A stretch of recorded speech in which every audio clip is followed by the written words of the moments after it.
ભુજ શહેરના ward number 2 માં આવેલા સરપટ નાકા અને ભગતવાડી વિસ્તારમાં વિવિધ સમસ્યાઓના કારણે લોકોને મુશ્કેલીનો સામનો કરવો પડી રહ્યો છે।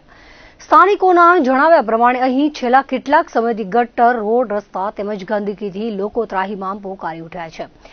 આ બાબતે તંત્રને વારંવાર જાણ કરવા છતાં પણ હજુ સુધી કામગીરી કરવામાં આવી નથી।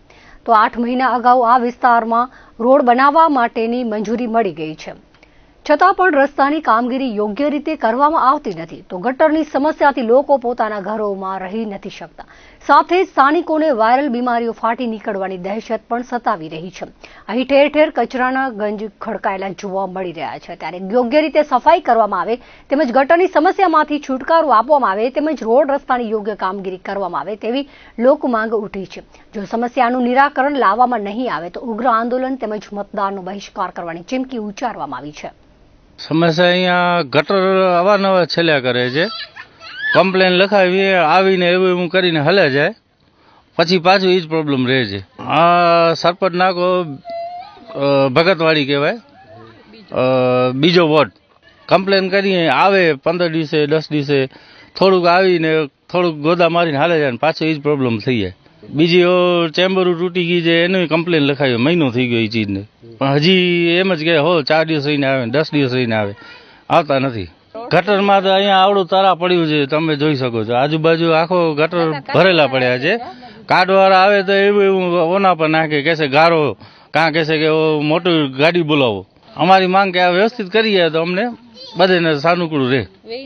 બેસી નથી શકતા, અહીંયા ગટરનો આખો ભર્યો પડ્યો છે, આ તમે જોઈ શકશો કે આખું અહીંયા તળાવ જેવું થઈ ગયું છે ને રોડ તો સમૂરો છે જ નહીં, બીજી ઠેકાણે ઇન્ટરલોક પાથરે છે। અમારે અહીંયા તો રોડ તો શું ઇન્ટરલોકે નથી આવ્યા।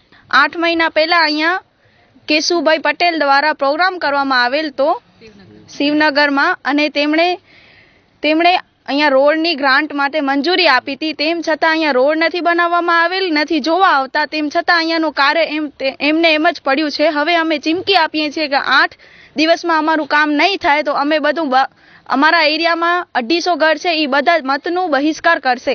પહેલી તો ગટરની સમસ્યા છે, બીજી રોડની નથી, અહીંયા કચરા ઉપાડવા વાળા આવતા નથી, રોડ સાફ કરવા વાળા આવતા। આ જોઈ લો, તમે જોઈ શકો છો કે અહીંયા કચરું પણ આમને આમ પડેલું છે, અને અમારા જે નાના નાના બાળકો છે એ પણ અહીંયા માંદા થાય છે, અને ગંદકી બહુ જ છે, અહીંયા નથી કોઈ સાફ કરવા વાળા આવતા નથી, નગરપાલિકામાં અમારી વાતને કોઈ ધ્યાન રાખતું। એટલે હવે 8 દિવસમાં અમારું કામ નહીં થાય તો અમે બધા અહીંયા જે અમારા એરિયામાં 250 ઘર છે એ બધા હું મતદારનો બહિષ્કાર કરશું ને હું આવીને આંદોલન કરશું।